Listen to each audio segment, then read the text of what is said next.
ನಮಸ್ಕಾರ, ಪಯಸ್ವಿನಿ ಕನ್ನಡ ವ್ಲಾಗ್ಸ್ಗೆ ಸ್ವಾಗತ.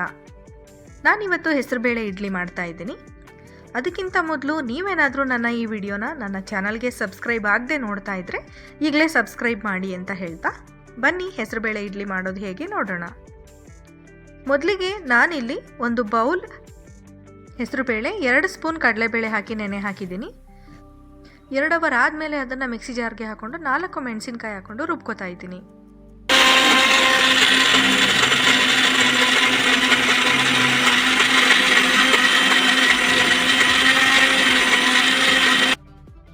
ನೋಡ್ತಾ ಇರ್ಬೋದು, ಇದಾಗಿದೆ. ನಾನಿಲ್ಲಿ ನೀರು ಹಾಕ್ಕೊಂಡಿಲ್ಲ, ಜಸ್ಟ್ ಅದನ್ನು ಸೋರಿಸಿ ಅದನ್ನು ಹಾಗೇ ರುಬ್ಕೊಂಡಿದ್ದೀನಿ.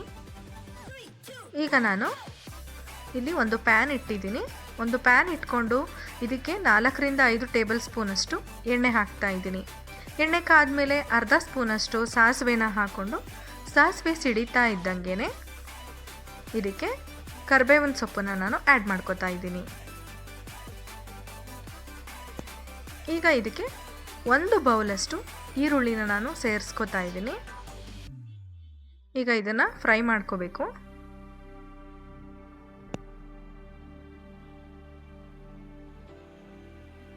ಈಗ ನಾನು 1 ಟೇಬಲ್ ಸ್ಪೂನಷ್ಟು ಜೀರಿಗೆನ ಸೇರಿಸ್ಕೊಂಡು ಫ್ರೈ ಮಾಡ್ಕೋತಾ ಇದ್ದೀನಿ.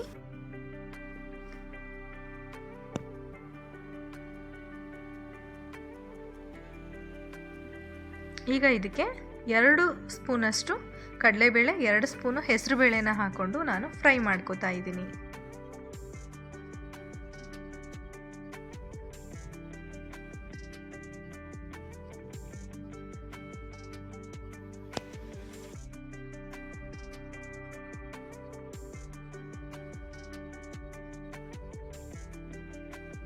ಸ್ವಲ್ಪ ಕೈ ಆಡಿಸ್ಕೊಂಡು ಫ್ರೈ ಮಾಡ್ಕೋಬೇಕು. ಇದಾದಮೇಲೆ ಸ್ವಲ್ಪ ನಾನು ಸಬ್ಬಸಿಗೆ ಸೊಪ್ಪು, ಅದ್ರ ಜೊತೆಗೆ ಸ್ವಲ್ಪ ಕೊತ್ತಂಬರಿ ಸೊಪ್ಪನ್ನ ನಾನು ಸೇರಿಸ್ಕೋತಾ ಇದ್ದೀನಿ. ಸೇರಿಸ್ಕೊಂಡು ಇದನ್ನು ಕೂಡ ಫ್ರೈ ಮಾಡ್ಕೋತಾ ಇದ್ದೀನಿ.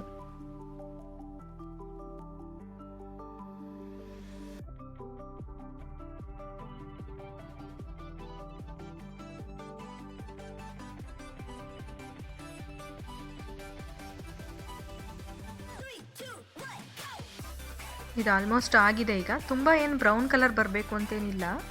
ಈಗ ಇದಕ್ಕೆ 2 ಕಪ್ಪಷ್ಟು ರವೆನ ನಾನು ಆ್ಯಡ್ ಮಾಡಿಕೊಂಡು ಇದನ್ನು ಕೂಡ ನಾನು ಮಿಕ್ಸ್ ಮಾಡ್ಕೊಂಡು ಫ್ರೈ ಮಾಡ್ಕೋತೀನಿ.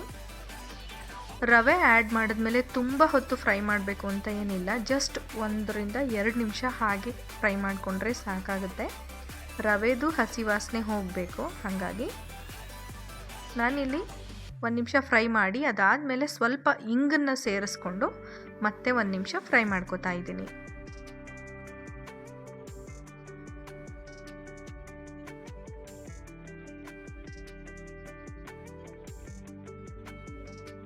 ಈಗ ನಾವು ಆಲ್ರೆಡಿ ಏನು ರುಬ್ಬಿಟ್ಕೊಂಡಿದ್ವಿ ಅಲ್ವಾ ಹೆಸರುಬೇಳೆ, ಅದನ್ನು ಕೂಡ ಇದಕ್ಕೆ ನಾನು ಸೇರಿಸ್ಕೊಂಡು ಮತ್ತೆ ಇದನ್ನು ಚೆನ್ನಾಗಿ ಮಿಕ್ಸ್ ಮಾಡ್ಕೋತೀನಿ.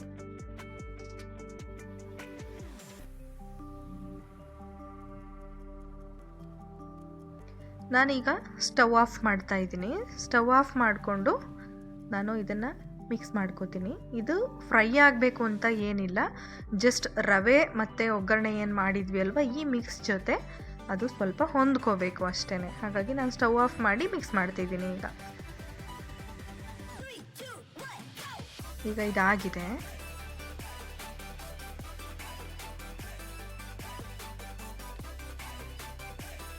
ನಾನು ಇದನ್ನು ಈಗ ಒಲೆಯಿಂದ ಇಳಿಸ್ಕೋತೀನಿ.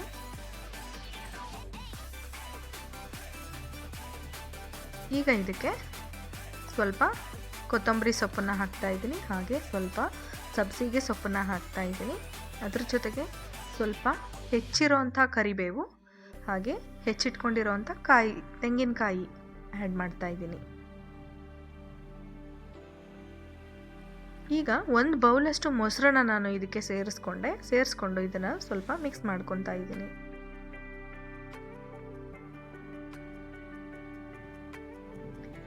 ಈಗ ನಾವು ಇದಕ್ಕೆ ಸ್ವಲ್ಪನೇ ನೀರನ್ನು ಸೇರಿಸ್ಕೊಂಡು ಇದನ್ನು ಮಿಕ್ಸ್ ಮಾಡ್ಕೋಬೇಕಾಗುತ್ತೆ. ಇದು ತುಂಬ ತೆಳುನೂ ಆಗಬಾರ್ದು, ಹಾಗೆ ಗಟ್ಟಿನೂ ಆಗಬಾರ್ದು.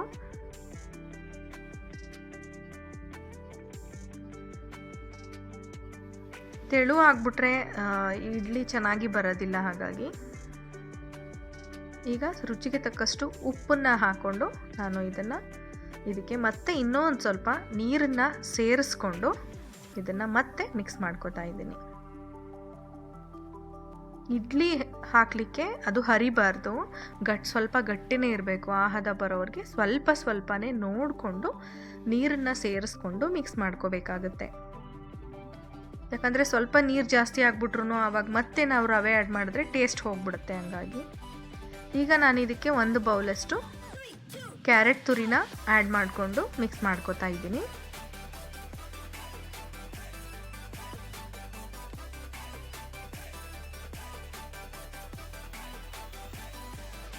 ಈಗ ನೋಡ್ತಾ ಇರ್ಬೋದು, ಈಗ ಕರೆಕ್ಟಾಗಿ ಹದ ಬಂದಿದೆ, ಪರ್ಫೆಕ್ಟಾಗಿದೆ. ನಾವು ಇದನ್ನು ಮಿಕ್ಸ್ ಮಾಡ್ಕೊಂಡಾದಮೇಲೆ 10 ನಿಮಿಷ ಹಾಗೆ ಬಿಡಬೇಕಾಗುತ್ತೆ. ಲಿಡ್ ಕ್ಲೋಸ್ ಮಾಡಿ 10 ನಿಮಿಷ ನಾನು ಹಾಗೆ ಬಿಡ್ತೀನಿ, ಅದು ಸ್ವಲ್ಪ ಹರಳಬೇಕು. ಹಂಗಾಗಿ ಈಗ ನಾನು ಇಲ್ಲಿ ತಟ್ಟೆಗೆ ಎಣ್ಣೆನ ಸವರಿಟ್ಕೊಂಡಿದ್ದೀನಿ. ಹಾಗೆ ಲಿಡ್ ಕ್ಲೋಸ್ ಮಾಡಿಟ್ಟಿದ್ದೆ ಅಲ್ವಾ, ಇದು ಕೂಡ ಆಗಿದೆ, 10 ನಿಮಿಷ ಆಗಿದೆ ಈಗ ಆಲ್ರೆಡಿ.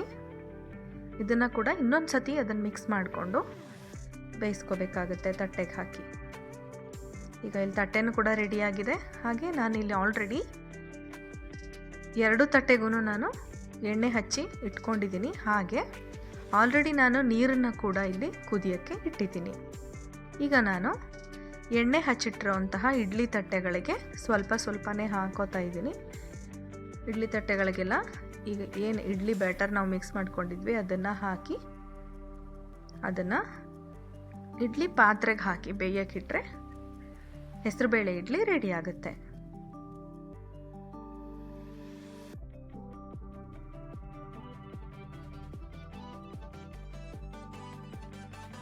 ಆ್ಯಕ್ಚುಲಿ ತುಂಬಾ ಚೆನ್ನಾಗಿ ಬರುತ್ತೆ ಇದು. ನಾವು ಹೋಟೆಲಲ್ಲೆಲ್ಲ ಏನು ರವೆ ಇಡ್ಲಿ ತಿಂತೀವಿ ಅಲ್ವಾ, ಸೇಮ್ ಹದದಲ್ಲಿ ಬರುತ್ತೆ, ಮರಳಾಗಿ ತುಂಬಾ ಚೆನ್ನಾಗಾಗುತ್ತೆ ಇದು ಇಡ್ಲಿ.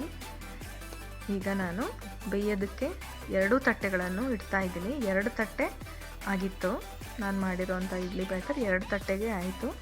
ಈಗ ಇದನ್ನು ಲಿಡ್ ಕ್ಲೋಸ್ ಮಾಡಿ ಇದನ್ನು ಬೇಯಿಸ್ಕೊತೀನಿ. ಒಂದು 5 ನಿಮಿಷದಲ್ಲೇ ಆಗಿಬಿಡುತ್ತೆ ಇದು.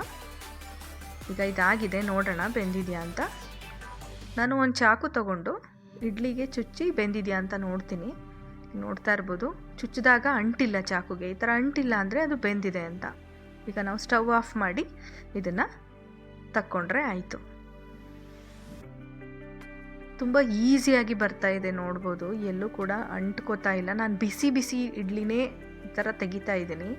ನಿಮಗೆ ಹೊಗೆ ಕೂಡ ಕಾಣಿಸ್ತಿದೆ ಅಲ್ಲಿ ನೋಡ್ಬೋದು. ಈಸಿಯಾಗಿ ಬರ್ತಾ ಇದೆ, ಬಿಸಿ ಇಡ್ಲಿನೇ ಓಪನ್ ಮಾಡಿದ್ರೂ ಈಸಿಯಾಗಿ ಬರ್ತಾ ಇದೆ ನೋಡಿ. ನೋಡ್ತಾ ಇರ್ಬೋದು, ತುಂಬಾ ಚೆನ್ನಾಗಾಗಿದೆ, ಅಟ್ರಾಕ್ಟಿವ್ ಆಗಿ ಕಾಣಿಸ್ತಾ ಇದೆ. ಯಾವುದೇ ಕಲರ್ ಆ್ಯಡ್ ಮಾಡಿಲ್ಲ, ಆದರೂ ಹೆಸರುಬೇಳೆ ಮತ್ತು ಕ್ಯಾರೆಟ್ ಹಾಕಿದ್ವಿ ಅಲ್ವ, ಅದ್ರ ಕಲರು ತುಂಬ ಚೆನ್ನಾಗಿ ಕಾಣಿಸ್ತಾ ಇದೆ. ನಾನು ಈ ಇಡ್ಲಿನ ತರಕಾರಿ ಸಾಂಬಾರ್ ಜೊತೆ ಸರ್ವ್ ಮಾಡಿದ್ದೆ. ನೀವು ಕೂಡ ಚಟ್ನಿ, ತೆಂಗಿನಕಾಯಿ ಚಟ್ನಿ, ಹುರ್ಗಡ್ಲೆ ಚಟ್ನಿ, ಎಳ್ಳು ಚಟ್ನಿ ಅಥವಾ ಸಾಂಬಾರ್ ಜೊತೆನೂ ಕೂಡ ಈ ಒಂದು ಇಡ್ಲಿನ ತಿನ್ಬೋದು. ಟೇಸ್ಟ್ ಅಂತೂ ತುಂಬಾ ಚೆನ್ನಾಗಿತ್ತು. ನಮ್ಮನೇಲಂತೂ ತುಂಬಾ ಇಷ್ಟಪಟ್ಟು ತಿಂದರು. ನಿಮಗೂ ಕೂಡ ಖಂಡಿತ ಇಷ್ಟ ಆಗುತ್ತೆ. ನೀವು ಕೂಡ ಈ ರೆಸಿಪಿನ ಮನೆಯಲ್ಲಿ ಟ್ರೈ ಮಾಡಿ. ಹಾಗೆಯೇ ಈ ರೆಸಿಪಿ ಹೇಗಿತ್ತು, ನಿಮಗೆ ಹೇಗೆ ಅನ್ನಿಸ್ತು, ಇಷ್ಟ ಆಯಿತಾ, ಟೇಸ್ಟ್ ಹೇಗಿತ್ತು ಅನ್ನೋದ್ರ ಬಗ್ಗೆ ನನಗೆ ಕಮೆಂಟ್ ಮಾಡಿ ತಿಳಿಸಿ. ತುಂಬ ಹತ್ತಿರದಿಂದನೂ ತೋರಿಸ್ತಾ ಇದ್ದೀನಿ ಅದು ಹೇಗೆ ಕಾಣಿಸ್ತಿದೆ ಅಂತ. ನೀವು ನೋಡ್ಬೋದು, ಇಲ್ಲಿ ನೋಡ್ತಾ ಇದ್ರೇ ಗೊತ್ತಾಗ್ತಾ ಇದೆ ಎಷ್ಟು ಚೆನ್ನಾಗಿ ಬಂದಿದೆ ಇಡ್ಲಿ ಅಂತ. ಅದರಲ್ಲೂ ಮಕ್ಕಳಂತೂ ಈ ಒಂದು ಹೆಸರುಬೇಳೆ ಇಡ್ಲಿನ ತುಂಬಾ ಇಷ್ಟಪಟ್ಟು ತಿಂತಾರೆ. ಹಾಗೆ ಹೆಸರುಬೇಳೆ, ಸೊಪ್ಪು, ಕ್ಯಾರೆಟು ಎಲ್ಲನೂ ಸೇರಿಸಿ ಇಡ್ಲಿ ಮಾಡಿರೋದ್ರಿಂದ ಹೆಲ್ದಿನೂ ಹೌದು. ಖಂಡಿತ ಈ ವಿಡಿಯೋ ನಿಮಗೆ ತುಂಬ ಇಷ್ಟ ಆಗಿದೆ ಅಂತ ಭಾವಿಸ್ತೀನಿ. ಮತ್ತೆ ಮುಂದಿನ ವಿಡಿಯೋದೊಂದಿಗೆ ಭೇಟಿಯಾಗೋಣ. ಅಲ್ಲಿವರೆಗೆ ನಮಸ್ಕಾರ. ಈ ವಿಡಿಯೋ ಇಷ್ಟ ಆಗಿದೆ ಅಲ್ವಾ? ಹಾಗಾದರೆ ತಡ ಯಾಕೆ? ಲೈಕ್ ಮಾಡಿ, ಸಬ್ಸ್ಕ್ರೈಬ್ ಮಾಡಿ, ಶೇರ್ ಮಾಡಿ, ಬೆಲ್ ಬಟನ್ ಕ್ಲಿಕ್ ಮಾಡಿ, ಆಲ್ ನೋಟಿಫಿಕೇಷನ್ ಆಪ್ಷನ್ ಸೆಲೆಕ್ಟ್ ಮಾಡಿ.